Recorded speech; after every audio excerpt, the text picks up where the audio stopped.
विचारचंद्रोदय.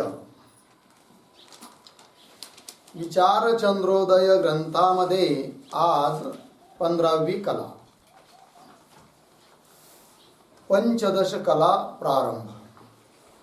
या कलेचं नाव आहे वेदांत प्रमेय वर्णन. वेदांत शास्त्राचे जे प्रमेय आहे, अर्थात सिद्धांत आहेत, त्याचं वर्णन करणारी ही कला आहे थोडक्यामध्ये. ठीक आहे. तर या कलेचं पद्य इथं छापलेलं नाही, ते आपण लिहू, नंतर त्याचा अर्थही बघूया.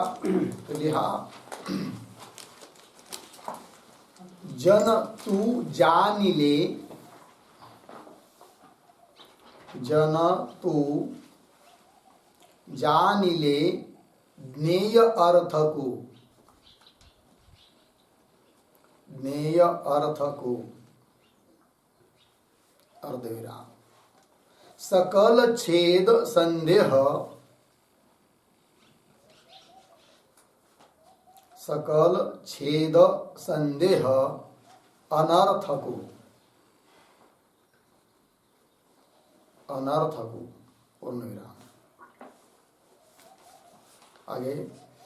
मुगति कौन है, मुगति कौन है हेतु ताही को,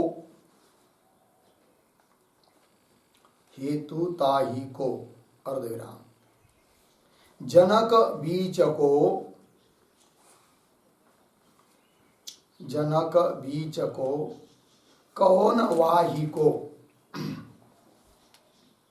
कौन वाही को. पहिला द्वा पूर्ण झाला. पुढचा. विषय बोध को,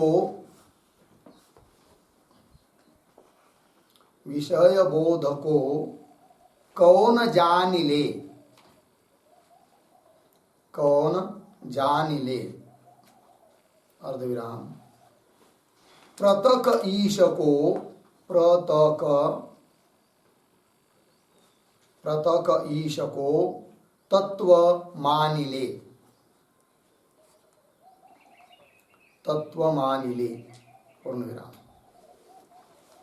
अहम अर्थ को, अहम अर्थ को खूब सोजिले, खूब सोजिले अर्धविराम. तत्पदार्थ को,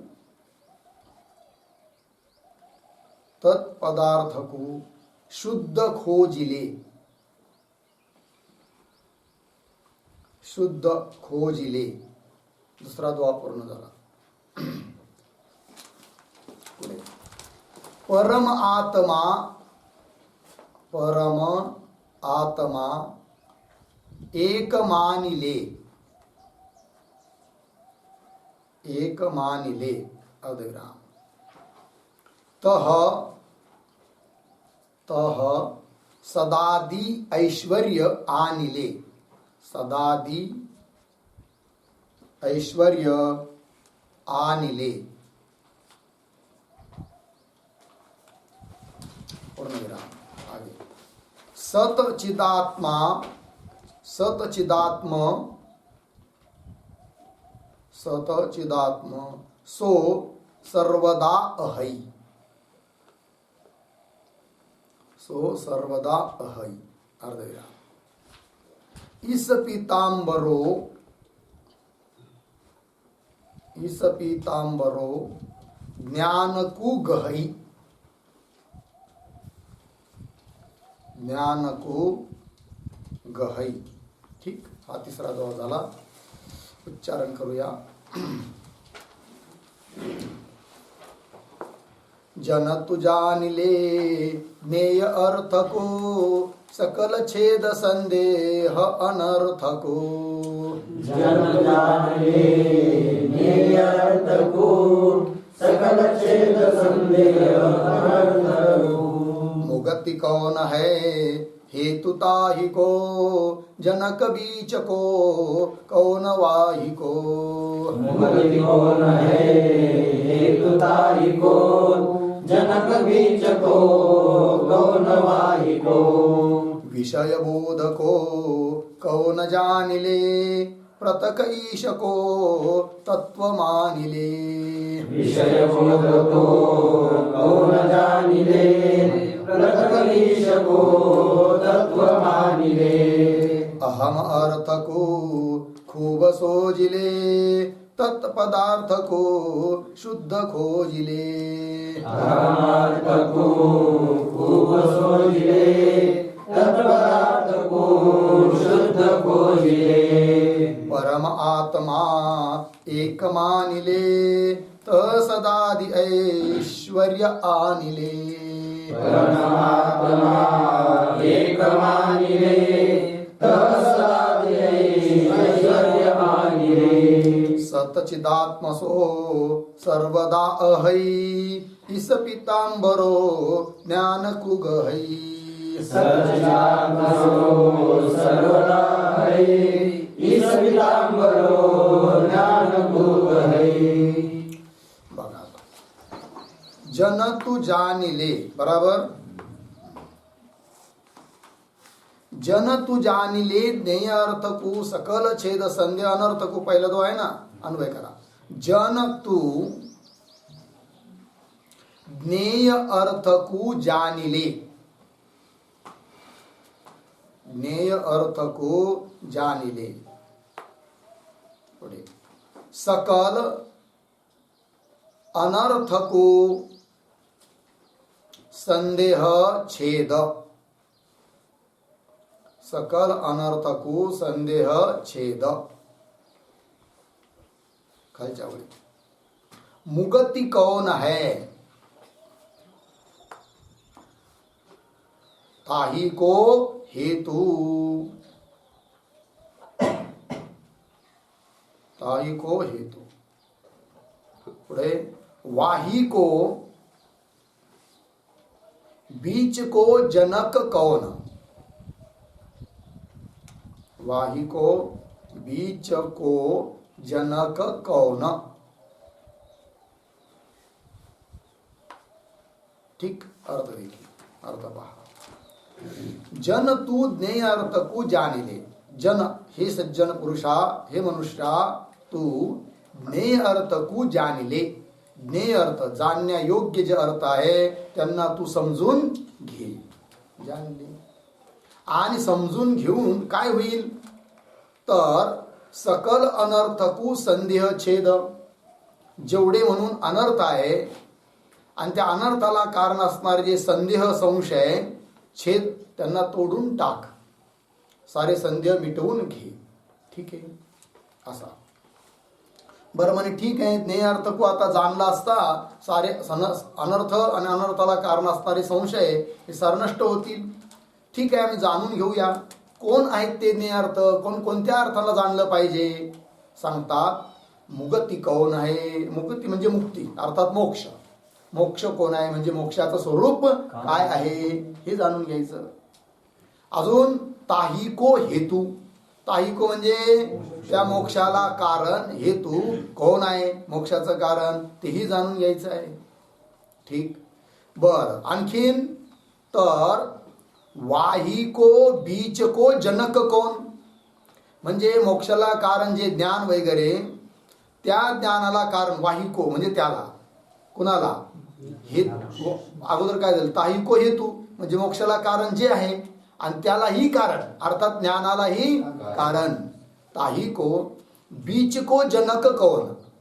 त्या ज्ञानासाठी ज्ञानाकरिता मधले बीचके म्हणजे मधले अवांतर जनक अर्थात अवांतर साधन ज्ञान उत्पन्न होण्याकरिता आणखीन दुसरे काही साधन काय आहेत म्हणजे मोक्षाला कारण ज्ञान आणि त्या ज्ञान उत्पत्तीचे जे कारण आहेत ते कोण आहेत ही जाणून घ्यावं हा अर्थ. पुढे दुसरा दोहा बघा. दुसऱ्या दोह्याचा अन्वय. बोध को विषय कौन जानिले. सापडलं. बोध को विषय कौन जानिले. पुढे पृथक तत्व ईश को मानिले. पृथक तत्व ईश को मानिले.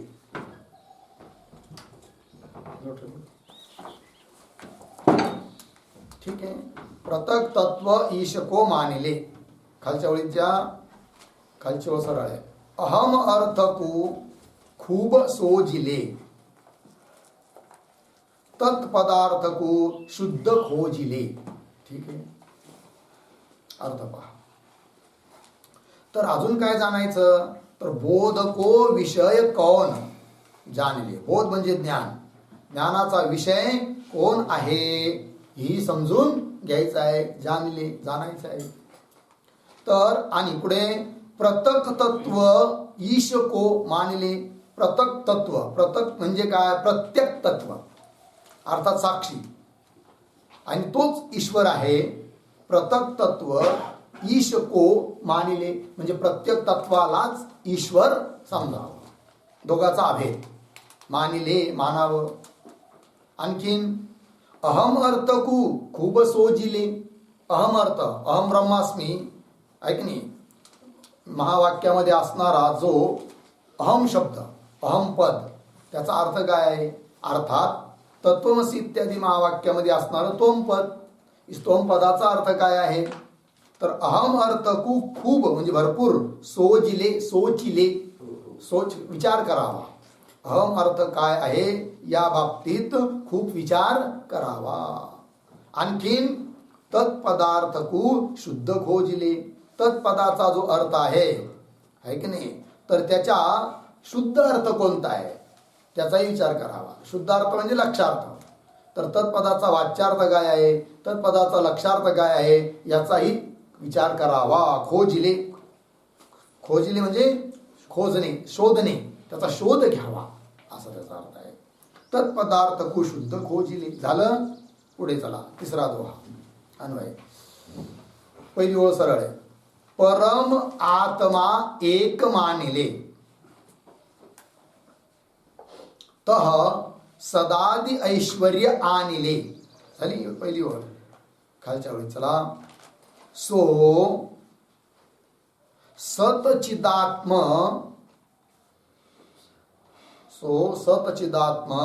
सर्वदा अहै. सर्वदा अहै. पीतांबरो इस ज्ञान को गहई. ठीक आहे. अर्थ पहा.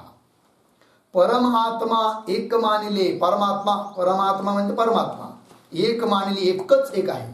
एकमेवा द्वितीयम असं समजावं. एकच आहे. आणि तह म्हणजे त्या ठिकाणी परमात्म्याच्या ठिकाणी काय सदादी ऐश्वर्य आनिले. सदादी म्हणजे तो परमात्मा सत्स्वरूप आहे, चित स्वरूप आहे, आनंद स्वरूप आहे असं जाणावं. सदादी ऐश्वर्य म्हणजे सत्स्वरूप आहे, चित स्वरूप आहे, आनंद स्वरूप आहे असं सर्व सत चित आनंद घन अशा प्रकारच्या ऐश्वर्याने तो युक्त आहे असं आनिले. आनिले म्हणजे असं प्राप्त करावे.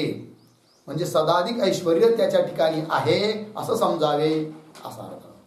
तहा सदादि ऐश्वर्य आनिले आणावेत. ठीक. बर. पुढे सो सतचिदात्मा सर्वदा आहे. आणि तो सत्स्वरूप जो चिदात्मा आहे परमात्मा सर्वदा आहे सर्व कालात आहे अर्थात तो नित्य आहे. पितांबरजी महाराज म्हणतात पितांबरो इस ज्ञान कु गहई.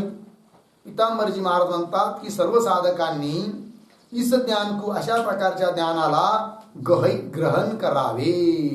ग्रहण करायला पाहिजे. या ज्ञानाचं ग्रहण केलं पाहिजे, स्वीकार केला पाहिजे. झालं. चला आता जाऊ या प्रश्नोत्तरामध्ये. या कलेचं नाव दिलंय वेदांत प्रमेय वर्णन. तिथे 1 नंबर आहे टिप्पणी. बरोबर एकच आहे ना. तर खाली 1 नंबर टिप्पणी वाचून घेऊया नंतर प्रश्नोत्तर. वेदांत शास्त्र प्रमाण द्वारा असं आहे की नाही. तर वेदांत आणि शास्त्र जोडून घ्यायचं. आणि शास्त्र शब्द प्रमाण या दोघांच्या मध्ये एक शब्द टाकायचा रूप. शास्त्र आणि प्रमाण यांच्यामध्ये. आता पहा, तर वेदांत कसं वाचतो? वेदांत शास्त्र रूप प्रमाण द्वारा. पुढे काय आहे? अन्य. अन्यच्या बाई अन्य नाही, जन्य. अ काढायचा, ज टाकायचा, जन्य. जे पुढे वाचतो हा, जे यथार्थ काय तिथं त्यास आहे ना, तर त्यासच्या आणि यथार्थच्या मध्ये एक शब्द टाकायचा, ज्ञान.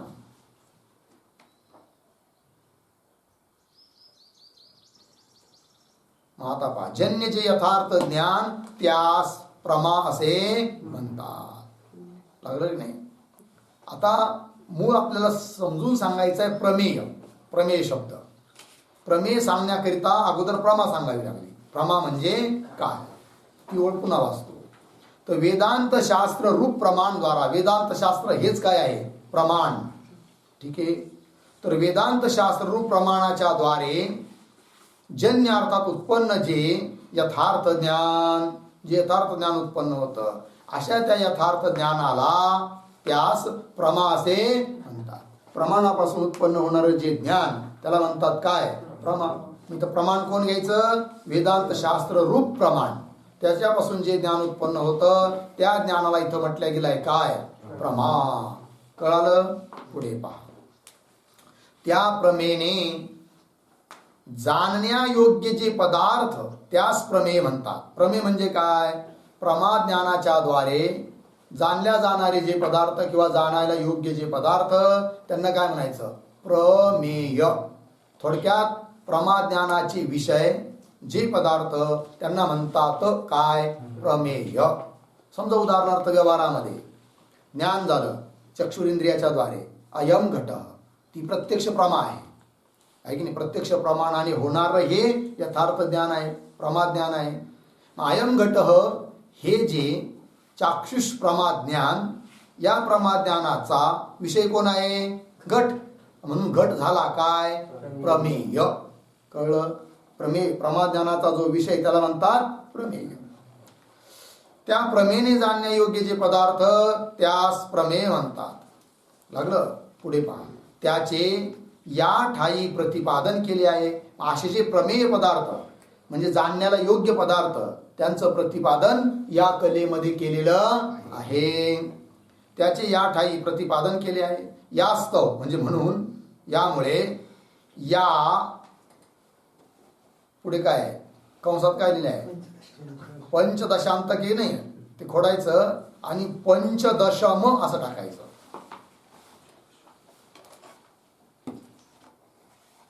पंचदशम. ठीक. पुढे कंसाच्या पुढे काय आहे? केलेल्या. केलेल्या कट करायचं आणि तिथं टाकायचं कलेच्या. कलेच्या. पुढे आहे विचारा. विचाराने ना, तर पहिला शब्द जो विचारा त्याला खोडून टाकायचं. आता ओळ वाचतो. यास्तव या कलेच्या विचाराने. या कलेच्या, ही कला म्हणजे कोणती कला कंसात दिली आहे? पंचदश म्हणजे 15वी. बरोबर? यास्तव या 15व्या कलेच्या विचाराने प्रमेयगत संशयाची निवृत्ती होते. कारण या 15व्या कलेत कशाचं वर्णन सांगितलं केलं जात आहे? प्रमेय पदार्थांचं. ठीक आहे की नाही? प्रमाज्ञानाची विषयभूत जे पदार्थ आहे आणि त्याचं जर चिंतन केलं, विचार केला, तर प्रमेयगत संशय म्हणजे जाणण्याला योग्य जे पदार्थ आहे, ब्रह्म, माया, जीव, मोक्ष, मोक्षाचं साधन, हे सर्व, तर त्याविषयी कदाचित काही जर संशय असले तर त्याला प्रमेयगत संशय म्हणतात, प्रमेयगत असंभावना म्हणतात. तर ती काय होते? निवृत्त होते. ठीक आहे ना? तर प्रमेयगत संशयाची निवृत्ती होते. लागला अर्थ? दरवाजा अर्धा उडायचा, तर दगड लावायचा अर्धा. आता चला वर. या 15व्या कलेमध्ये पहिलाच प्रश्न आहे, त्याचा नंबर आहे 238. प्रश्न नंबर 238 सापडलं का? प्रश्न पहा, मोक्षाचे स्वरूप काय? बरोबर, मोक्षाचं स्वरूप काय, मोक्ष कशाला म्हणतात, हा प्रश्न. मागून मागून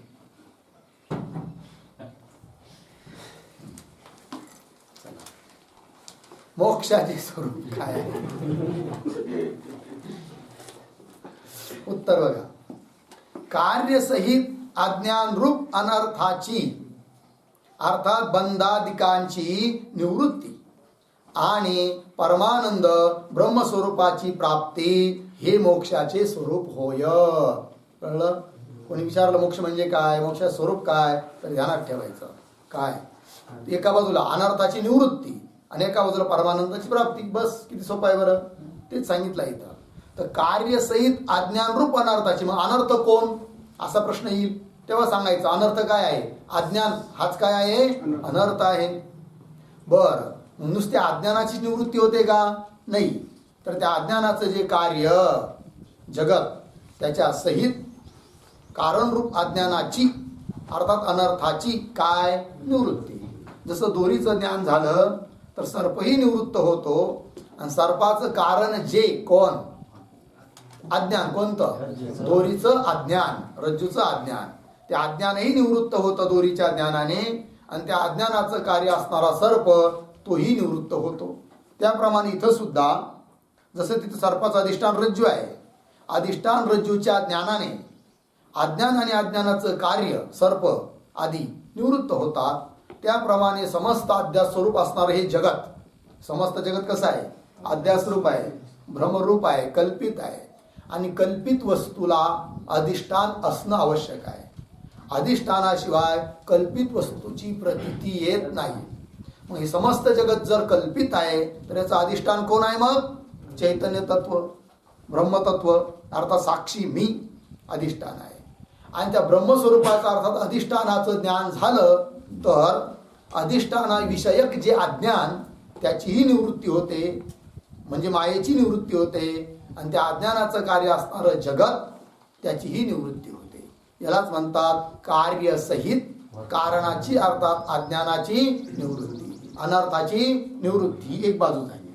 ठीक, पंक्ती पहा, कार्यसहित अज्ञान रूप अनर्थाची अर्थात बंधादिकांची निवृत्ती आणि परमानंद ब्रह्मस्वरूपाची प्राप्ती. परम आनंद स्वरूप असं जे ब्रह्म त्याची प्राप्ती होणं हे काय आहे, मोक्षाचे स्वरूप आहे. लागला अर्थ? चला पुढे. पुढचा प्रश्न 239 नंबरचा. त्या मोक्षाचे साक्षात साधन काय आहे? म्हणजे ठीक आहे, मोक्ष कळाला आणि असा मोक्ष आम्हालाही प्राप्त व्हावा असं आम्हाला वाटतं, परंतु कारणाशिवाय कार्याची प्राप्ती होत नाही. साधन असेल तर साध्य सिद्ध होतं. मग मोक्ष जर आम्हाला प्राप्त करून घ्यायचा आहे तर असा असणारा जो मोक्ष त्याचं अत्यंत जवळचं असं कारण कोण आहे ते सांगा, हा प्रश्न. त्या मोक्षाचे साक्षात साधन, साधन म्हणजे कारण काय, प्रश्न आहे. उत्तर, ब्रह्म आणि आत्मा यांच्या ऐक्यतेचे अपरोक्ष ज्ञान हे मोक्षाचे साधन होय. बरोबर, ब्रह्म आणि आत्मा आहे ना, जीवात्मा आणि परमात्मा या दोघांच्या ऐक्यतेचे ज्ञान. पण ऐक्यतेचं ज्ञान म्हणजे केवळ शब्दाने ज्ञान झालं, हा जीव ब्रह्माचा अभेद आहे बरं, हो हो कळालं कळालं, नाही, त्याने मोक्ष प्राप्त होणार नाही आहे. मग त्या ऐक्यतेचं अपरोक्ष ज्ञान सांगितलं आहे. अपरोक्ष म्हणजे प्रत्यक्ष आहे, साक्षात ते मी आहे. जसं आता वर्तमान काळात जागृत आदी अवस्थेमध्ये अज्ञान काल आहे आपला, आणि आपण या अज्ञान काळात त्या जागृत आदी अवस्थेत देहालाच काय म्हणतो, मी समजतो की नाही, आपलं स्वरूप समजतो. तर एवढ्याच रीतीने देहाधिकाचा बाध होऊन तो निर्गुण निराकार सच्चित आनंद स्वरूप सर्वत्र व्याप्त असणारं जे चैतन्य आहे की जे डोळ्यांनाही दिसत नाही तेच मी आहे असा पक्का निश्चय. देहाच्या ठिकाणचा मी काढायचा आणि स्वस्वरूपाच्या ठिकाणी जोडायचा. मग प्रत्येक क्षणाला प्रतीती मी म्हणून जर येईल तर ती कुणाची आली पाहिजे, आत्म्याचीच आली पाहिजे, ब्रह्माची आली पाहिजे. त्यावेळेस त्याला म्हणायचं काय, ब्रह्माचं अपरोक्ष ज्ञान. ठीक आहे, मग बघा, ब्रह्म आणि आत्मा यांच्या ऐक्यतेचे अपरोक्ष ज्ञान सापडलं का, हे मोक्षाचे साधन होय. मोक्ष साधन कोण, जीव ब्रह्माच्या एकतेचं ज्ञान झालं. चला पुढे. पुढचा प्रश्न आहे 240 नंबरचा. मोक्षाचे अवांतर साधन काय? अवांतर, ठीक आहे ना. अवांतर म्हणजे काय? की जे साक्षात साधन नाही आहे.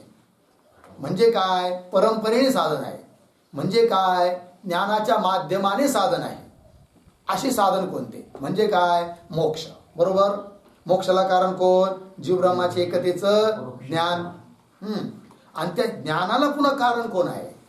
म्हणजे असे साधन आम्हाला सांगा की जे प्राप्त झाल्यानंतर ज्ञान प्राप्त होईल आणि ज्ञानाच्या माध्यमातून हे साधन मोक्षाचे कारण ठरतील. म्हणून इथं म्हटलंय काय की मोक्षाचे अवांतर साधन काय आहे? म्हणजे ज्ञानाच्या माध्यमातून जे मोक्षाला कारण ठरतात, साक्षात कारण ठरत नाही, अशी साधनं कोणते? हा प्रश्न. मोक्षाचे अवांतर साधन काय? उत्तर, निष्काम कर्म व उपासनादिक मोक्षाची अनेक अवांतर साधने आहेत. ठीक आहे. निष्काम कर्म, निष्काम उपासना, नामस्मरण, आहे की नाही, तीर्थयात्रा, आहे की नाही, अन्नदानादिक, हे सर्व काय आहे? मोक्षाची साधनच आहे. पण कशी? अवांतर साधन आहे, साक्षात साधन नाही आहे. इत्यादी साधनाच्या द्वारे अंतःकरण शुद्ध होतं आणि शुद्ध अंतःकरणामध्ये मग विवेक वैराग्य अधिकाची उदय होतो. विवेक वैराग्य समाधी षटक मुमुक्षुत्व हे उत्पन्न होतात. त्याच्यानंतर श्रवण करण्याची इच्छा होते, श्रवणाकडे प्रवृत्ती होते. मनुष्य श्रवण करतो. श्रवण केलं म्हणजे मनन, निधिध्यासन, तत्वपदार्थ शोधन आणि मग शेवटी जीव ब्रह्माचा अभेद निश्चय कळतो. आणि तो अभेद निश्चय दृढ झाला म्हणजे लगेच तुरंत काय आहे? मोक्ष आहे, असा अर्थ. निष्काम कर्म व उपासनाधिक मोक्षाची अनेक अवांतर साधने आहेत. लागला अर्थ? पुढे चला. पुढचा प्रश्न 241 नंबरचा. त्या ज्ञानाचा विषय काय आहे? ठीक आहे ना. ज्या ज्ञानाने मोक्ष प्राप्त होतो, अर्थात मोक्षासाठी जे ज्ञान साक्षात कारण आहे, असं जे ज्ञान, त्या ज्ञानाचा विषय काय आहे? हा प्रश्न. ठीक आहे ना. ज्ञान म्हटलं की त्याचा विषय असतो. जसं घट ज्ञान, घट ज्ञानाचा विषय कोण आहे? घट ज्ञान. पट ज्ञानाचा विषय पट आहे. मठ ज्ञानाचा विषय मठ आहे. एखादा मनुष्य म्हणला हा मी जाणतो. अरे बाबा, जाणतो जाणतो सकाळपासून बोंबलत आहे तू, पण काय जाणतो हे तर सांग. म्हणजे तुझ्या ज्ञानाचा विषय काय आहे, असा प्रश्न. तसं इथं म्हटलं आहे की मोक्षाला कारण जे ज्ञान, त्या ज्ञानाचा विषय काय आहे? हा प्रश्न. त्या ज्ञानाचा विषय काय? उत्तर, आत्मा आणि ब्रह्माची ऐक्यता हा ज्ञानाचा विषय आहे. बरोबर. कोणता विषय आहे? आत्मा म्हणजे जीवात्मा आणि ब्रह्म या दोघांची ऐक्यता. ऐक्यता म्हणजे एकता, एकरूपता, हा काय आहे? ज्ञानाचा विषय आहे. आत्मा आणि ब्रह्माची ऐक्यता हा ज्ञानाचा विषय आहे. बरोबर. पुढे चला. पुढचा प्रश्न 242. आत्म्याचे स्वरूप काय आहे? म्हणजे ठीक आहे बुवा, काही हरकत नाही, आता कळाला आम्हाला सर्ववरचं की ज्ञानाचा विषय काय वगैरे. पण म्हणे का हो, आत्मा म्हणजे नेमकं काय आहे? आत्म्याचं स्वरूप काय आहे? हा प्रश्न. उत्तर, देह, इंद्रिय, प्राण, मन, बुद्धी, अज्ञान आणि शून्य याहून भिन्न, शून्याहून भिन्न, अकर्ता, अभोक्ता, असंग, व्यापक आणि चैतन्य हे आत्म्याचे स्वरूप आहे. बरोबर. काय पहा, तर म्हणजे देह आत्मा नाही आहे. देहाहून भिन्न, शून्याहून भिन्न लिहिले की नाही, तर ते भिन्न शब्द सर्व ठिकाणी लावायचा. देहाहून भिन्न, इंद्रियाहून भिन्न, प्राण, मन, बुद्धी, अज्ञान आणि शून्य हे म्हणजे आत्मा नाही आहे. याच्याहून भिन्न. पुन्हा कसा? अकर्ता, की ज्या ठिकाणी कर्तृत्व धर्म नाही आहे, करता नाही आहे. तो कर्तृत्व नाही म्हणून भोक्ता बी नाही आहे. अभोक्ता आहे, भोक्ता पण नाही आहे. पुन्हा असंग, कुणाचाही संग त्याला लागत नाही. कळलं. पुन्हा कसा आहे? व्यापक, असं एवढा एवढा नाही तो छटाक बन परिचिन्ह. मग कसा आहे? व्यापक आहे. व्यापक आहे म्हणजे सर्वत्र ओतप्रोत भरलेला आहे. कोण? आत्मा. कारण प्रश्न काय आहे? आत्मा म्हणजे आत्म्याचं स्वरूप काय आहे असं विचारलंय ना. हा, तर असंग, व्यापक आणि चैतन्य हे आत्म्याचे काय आहे? स्वरूप आहे. कुणाचं स्वरूप आहे? माझं, आहे की नाही. हा निश्चय झाला पाहिजे. नुसतं दुरून दुरून जाणलंय हा आत्म्याचं स्वरूप आहे, पाठ करून ठेवलं, काही होणार नाही. पोपट पाठ करतो की नाही? काय पाठ करतो? या या राम राम, या राम राम, बसा या बसा, राम राम म्हणत राहतो, दिवसभर म्हणत राहतो. कुत्र जरी आलं तरी त्याचं ते रटणं चालूच आहे. माणूस आला तरी तेच म्हणत राहतो, त्याला काही कळत नाही, कारण त्याला तेवढं शिकवलं आहे, बोलत राहतो. मग तसं नुसतं एवढं म्हणत राहिलं, हा जो अकर्ता आहे, जो अभक्त आहे, असंग आहे, व्यापक आहे, चैतन्य, त्याला आत्मा असे म्हणतात. व्याख्या पाठ करून ठेवली, आत्मा कळणार नाही. मग काय कसं जाणायचं की तो आत्मा दुसरा तिसरा कोणी नसून तेच माझं स्वरूप आहे. कळलं? चला पुढे प्रश्न नंबर 243. ब्रह्माचे स्वरूप काय आहे? म्हणजे ठीक आहे, आत्म्याचं स्वरूप कळालं, ब्रह्माचं स्वरूप तेही सांगा, ब्रह्म कसं आहे म्हणून सांगतात. उत्तर, निष्प्रपंच. निष्प्रपंच म्हणजे प्रपंच रहित, असंग, संगरहित, ज्याच्या ठिकाणी कोणता संघ नाही आहे, ज्याला भाऊ नाही, मामा नाही, काका नाही, आत्या नाही, काहीच नाही आहे, साऱ्या संघाहून रहित आहे, स्वगत सजाती विजाती वेदाहून रहित आहे. कळलं की नाही? असंग, संघ रहित आहे. पुन्हा कसा आहे? परिपूर्ण आहे की नाही? परिपूर्ण आहे, अपूर्ण नाही आत्मा, परिपूर्ण. फक्त एकच वस्तू आहे, कोण? कोण आहे परिपूर्ण? मीच परिपूर्ण आहे. मी म्हणजेच आत्मा, ब्रह्म. कळलं की नाही? आणि संसार अपूर्ण आहे, संसार हा कधीच पूर्ण होत नाही, त्याचं स्वरूपच अपूर्ण आहे. तो पूर्ण होईलच कसा?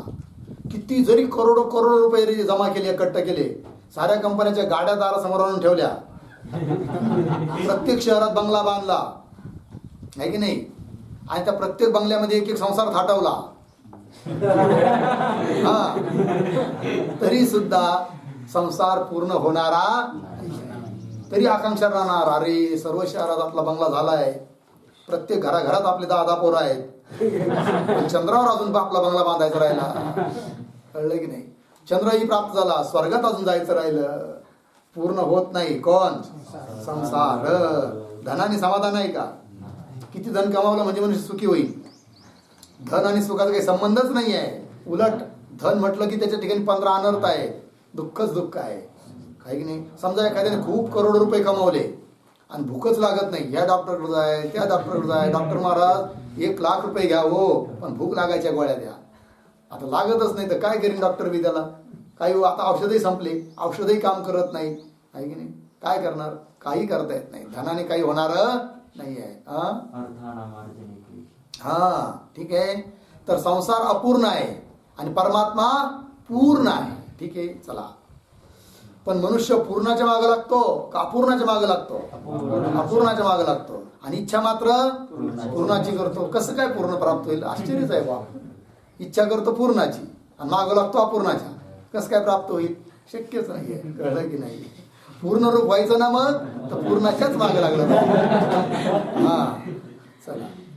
तर आत्मा ब्रह्म कसा आहे? निष्प्रपंच, पुन्हा असंग, परिपूर्ण आणि चैतन्य. हे ब्रह्माचे काय आहे? स्वरूप आहे. कुणाचं स्वरूप आहे? माझंच स्वरूप आहे. कळलं की नाही? ब्रह्म म्हणजे काय? मी ब्रह्म म्हणजे माझ्याहून भिन्न आहे का? नाही, ब्रह्मच मी आहे. कळलं? चला पुढचा प्रश्न. प्रश्न नंबर आहे 244. ब्रह्म आत्म्याची एकता कशी संभवते? ठीक आहे ना? म्हणजे ब्रह्म कळालं, आत्माही कळाला, पण दोन्हीची एकता आता कशी काय होते बुवा, हे समजावून सांगा. प्रमेय सांगायचे ना. हे सारे वेदांत शास्त्राचे काय आहे? प्रमेय आहे, जाणण्याला योग्य विषय आहेत. ब्रह्म आत्म्याची एकता कशी संभवते प्रश्न आहे. उत्तर, सच्चिदानंद. बरोबर. पुढे काय? ऐश्वर्य ना, तिथं काय लिहा? ऐश्वर्य. ऐश्वर्य स्वरूप, सदा विद्यमान, अशी ही ब्रह्मात्म्याची एकता होईल. ठीक आहे ना? आत्म्याच्या ठिकाणी हे धर्म आहेत, ब्रह्माच्या ठिकाणी हे धर्म आहेत, अर्थात दोघांची एकता आहे. कसं? सच्चिदानंद ऐश्वर्य स्वरूप, सदा विद्यमान. सच्चित आनंद आत्मा बी आहे, सच्चित इत्यादी ऐश्वर्याने युक्त ऐश्वर्य स्वरूप ब्रह्म पण आहे, म्हणून दोघांची एकता आहे. सच्चिदानंद ऐश्वर्य स्वरूप, सच्चिदानंद हेच ऐश्वर्य बरं का, याच्याहून आणखीन दुसरं काही ऐश्वर्य नाही घ्यायचं. सच्चित आनंद ऐश्वर्य स्वरूप, पुन्हा सदा विद्यमान. आत्मा कसा आहे? सदा विद्यमान आहे. आत्म्याला सोडून अशी दुसरी कोणतीच वस्तू नाही की जी हमेशा विद्यमान राहू शकते. कारण आत्म्याला सोडून बाकी सर्व काय आहे? अनात्मा आहे. आणि जेवढा म्हणून अनात्मा आहे तो विनाशी आहे, नाशवान आहे. सदा विद्यमान होऊ राहू शकत नाही. सदा विद्यमान फक्त एकच आहे, कोण? आत्मा. आहे की नाही? राम प्रभूच्या काळातही होता, भगवान कृष्णाच्या काळातही होता, आताही आहे, पुढेही राहणार आहे. रामाच्या अगोदरही होता, कोण? मी म्हणजेच आत्मा. कळलं की नाही? सदा विद्यमान अशी ही ब्रह्मात्म्याची एकता होय. लागला अर्थ? आणि मी स्वरूप जो आत्मा आहे त्याला कुठला रोग होत नाही, त्याला कोणी शस्त्राने तोडू शकत नाही, अग्नी त्याला जाळू शकत नाही, कोरोना तर होणं संभवच नाहीये. म्हणून निश्चय करायचा काय? कोरोना एक तर नाहीच. दुसरी गोष्ट काय? मला होऊच शकत नाही. मला अग्नी एवढं अग्निव तत्व ते मला जाळू शकत नाही, जलतत्व मला भिजू शकत नाही, माझं कोणीच वाकडं करू शकत नाही. कोरोना काय करील? काहीच करू शकत नाही. कळलं की नाही? कोरोना गिरो नाही, डोक्यातून काढून टाकायची कल्पना मात्र येते फक्त. झालं? चला पुढचा प्रश्न 245. ज्ञानाचे स्वरूप काय? कळलं? ज्ञान म्हणजे काय? ज्ञानाचं काय स्वरूप आहे? उत्तर, जीव ब्रह्मा भेद निश्चय हे ज्ञानाचे स्वरूप आहे. किती सोपं आहे बघा. जीव ज्ञान म्हणजे काय? हे व्यवहारातलं ज्ञान, हे सारं ज्ञान नाही येते, ते काय? सर्व अज्ञान आहे. कितीही जाणलं व्यवहाराला तरी त्याच्यातून ततक्किम काहीच निष्पन्न होत नाही. कळलं की नाही? ते सर्व काय आहे? अज्ञानच आहे. मग खरं ज्ञान कोणतं? जीव ब्रह्माच्या एकतेचं ज्ञान हे ज्ञान आहे, जे मोक्षाला कारण आहे. कळलं? जे बंधनाला कारण आहे त्याला ज्ञान कसं म्हणता? ते ज्ञान होऊ शकत नाही. जीव ब्रह्मा अभेद, जीव आणि ब्रह्माचा अभेद निश्चय हे ज्ञानाचे स्वरूप होय. ठीक. पुढचा प्रश्न नंबर आहे 246. ज्ञानाचे साक्षात अंतरंग म्हणजे जवळचे समीप साधन कोणते आहे? ज्ञान प्राप्त होणे, आता मोक्षाला कारण अत्यंत जवळचं साधन मोक्षासाठी कोण आहे? ज्ञान, अपरोक्ष ज्ञान. मग त्या ज्ञानाला अत्यंत जवळचं साधन कोणतं आहे? म्हणजे जे प्राप्त झालं असता ज्ञान प्राप्त होईल असं साधन काय? असा प्रश्न. ज्ञानाचे साक्षात अंतरंग म्हणजे समीप जवळचे साधन कोणते आहे? उत्तर, ब्रह्मनिष्ठ गुरुच्या मुखाने महावाक्याच्या अर्थाचे श्रवण हे ज्ञानाचे साक्षात अंतरंग साधन होय. ठीक आहे ना जी? आहे की नाही? ब्रह्मनिष्ठ असणारे जे गुरु, त्यांच्या मुखातून महावाक्याच्या अर्थाचं श्रवण, कदाचित महावाक्याचं उच्चारण जरी ती करत नसले, समजा संस्कृत येत नसेल, परंतु जर ब्रह्मनिष्ठ असतील, अनुभवी असतील, तर ते आपल्या भाषेने सुद्धा जीव ब्रह्माच्या एकतेचं ज्ञान करून देऊ शकतात. कळलं? चला, तर ब्रह्मनिष्ठ गुरुच्या मुखाने महावाक्याच्या अर्थ, म्हणून महावाक्याचे श्रवण असं नाही म्हटलं, महावाक्याच्या अर्थाचे. महावाक्याचा अर्थ काय आहे? जीव ब्रह्माची एकता. मग गुरुच्या मुखातून जीव ब्रह्माच्या एकतेचं श्रवण करणे हे मुख्य कारण आहे ज्ञान उत्पन्न होण्याकरिता. ब्रह्मनिष्ठ गुरुच्या मुखाने महावाक्याच्या अर्थाचे श्रवण हे ज्ञानाचे साक्षात अंतरंग साधन होय, म्हणजे अत्यंत जवळचे साधन आहे. पुढचा प्रश्न 247. ज्ञानाची परंपरा व अंतरंग साधने कोणती? म्हणजे ज्ञानाची परंपरेने साधनं कोणती आहे आणि अंतरंग साधने कोणती आहे असा प्रश्न केला आहे. विचार. उत्तर, विवेक, वैराग्य, समाधी षटक. समाधी षटक म्हणजे 6. समाधी 6 कोण कोण? शम, दम, उपरती, इच्छा, श्रद्धा, समाधान या 6 म्हणतात समाधी षटक. तर विवेक, वैराग्य, समाधी षटक आणि पुढे मुमुक्षुत्व. मुमुक्षुत्व म्हणजे मोक्षाची इच्छा, मुमुक्षा. आणि ती मोक्षाची इच्छा ज्याच्या जवळ आहे त्याला म्हणतात मुमुक्षु. त्या ठिकाणचा राहणारा धर्म मुमुक्षुत्व किंवा मुमुक्षुता, मोक्षाची इच्छा, मुमुक्षुत्व. तत्पद व त्वमपद यांच्या अर्थाचे शोधन. हे 4 झाले की नाही? 4 साधन कोणते? विवेक, वैराग्य, समाधी षटक, मुमुक्षुत्व. पुढचं सांगतात आणखी, तत्पद व त्वमपद यांच्या अर्थाचे शोधन. म्हणजे तत्पदाचा अर्थ काय आहे, त्वमपदाचा अर्थ काय आहे याचा शोध घेणे. म्हणजे तत्पदाचा वाच्यार्थ काय, त्वमपदाचा वाच्यार्थ काय, तत्पदाचा लक्षार्थ काय, त्वमपदाचा लक्षार्थ काय. अभेद दोघांच्या वाच्यार्थात होऊ शकत नाही, मग लक्षार्थात आहे तो कशा रीतीने आहे हे सारं समजून घेणे शोधन याला म्हणतात. शोध घेणे. तत्पद व त्वमपद याच्या अर्थाचे शोधन हे एक साधन झालं. त्याच्यानंतर श्रवण, मनन आणि निधिध्यासन हे झाले की नाही. ही 8 विवेकादी 4 आणि श्रवणादी 4, तर हे 4 आणि ते 4 किती झाले 8. तर ही निधिध्यासन ही 8 ज्ञानाची अंतरंग साधने आहेत, म्हणजे ज्ञानासाठी जवळचे साधन आहेत, पण क्रमशः परंपरेने. म्हणजे विवेक असेल तर वैराग्य, वैराग्य असेल तर समाधी षटक, समाधी षटक असेल तर मुमुक्षुत्व, नंतर श्रवण, मनन, निधिध्यासन आहे की नाही, आणि असं क्रमाक्रमाने जायचं ज्ञानासाठी. मग मोक्षासाठी साक्षात जवळचं साधन कोणतं आहे बरं? ज्ञान, जीव ब्रह्माची एकतेचं ज्ञान. त्याला कारण निधिध्यासन, त्याला कारण मनन, त्याला कारण श्रवण, त्याला कारण तत्त्व पदार्थ शोधन, त्याला कारण मुमुक्षुत्व, त्याला कारण समाज षटक, त्याला कारण वैराग्य, त्याला कारण विवेक. असं काय. आणि विवेकालाही कारण अंतःकरणाची शुद्धता, आणि अंतःकरणाची शुद्धतेला कारण निष्काम कर्मानी उपासना. निष्काम कर्मानी उपासना ही सर्वात बहिरंग साधन आहे मोक्षाला, आणि सर्वात अंतरंग साधन जीव ब्रह्माच्या एकतेचं ज्ञान मोक्षासाठी. आणि मधले काही एकाच्या दृष्टीने अंतरंग, एकाच्या दृष्टीने बहिरंग, अशा क्रमाने जायचं, चढत्या क्रमाने. झालं. चला. मनन आणि निधिध्यासन ही 8 ज्ञानाची अंतरंग साधने असलेले की नाही. तर ज्ञानाची आणि अंतरंग यात एक शब्द टाका. ज्ञानाची परंपरेने अंतरंग साधने आहे होत. तर परंपरेने शब्द लिहायचा.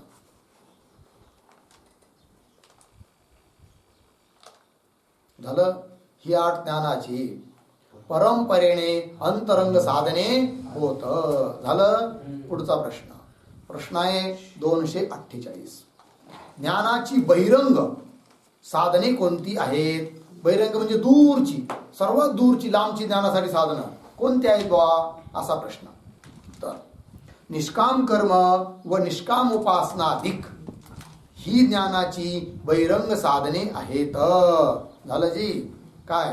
निष्काम कर्म आणि निष्काम उपासना हे काय ज्ञानासाठी सर्वात दूरची साधना आहेत, बहिरंग साधना आहेत. बरोबर. चला. तर वर झाले 8 आणि 2 ना. 8 कोण कोण? विवेक, वैराग्य, समाज षटक, मुमुक्षुत्व, हे 4 झाले. पुढे तत्वम पदार्थ, तत्वम पद याच्या अर्थाचे शोधन हे 1. पुढे श्रवण, मनन आणि निधिध्यासन किती झाले? 8 झालं ना. आणि इकडे निष्काम कर्म आणि निष्काम उपासना ही 2 साधने. पुढचा प्रश्न 249. ज्ञानाची सर्व मिळून किती साधने आहेत? आहे नाही. ज्ञानाकरिता सर्व मिळून किती साधना आहेत हा प्रश्न. उत्तर. सर्व मिळून ज्ञानाची 11 साधने आहेत. ध्यान द्या. किती साधना आहेत? 11. 11 म्हणजे 11. म्हणजे कसं काय बा 11 आहे की नाही? तर बघा मोजा. विवेक, वैराग्य, समाधी षटक. म्हणजे का हो मग निष्काम कर्माने उपासना नाही जोडलं?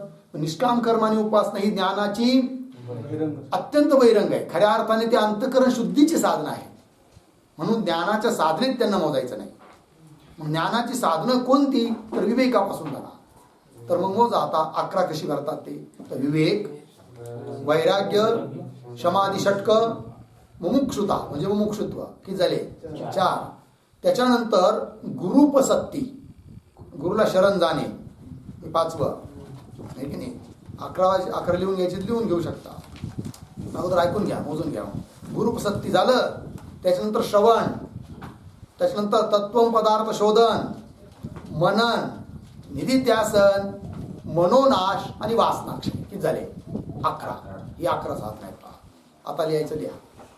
तर विवेक, वैराग्य, समाज षटक, मुमुक्षुत्व हे 4 तर माहितीच आहे. लिहिले. विवेक, वैराग्य, समाधी षटक, मुमुक्षुता किंवा मुमुक्षुत्व. त्याच्यानंतर 5 नंबर गुरुपसत्ती.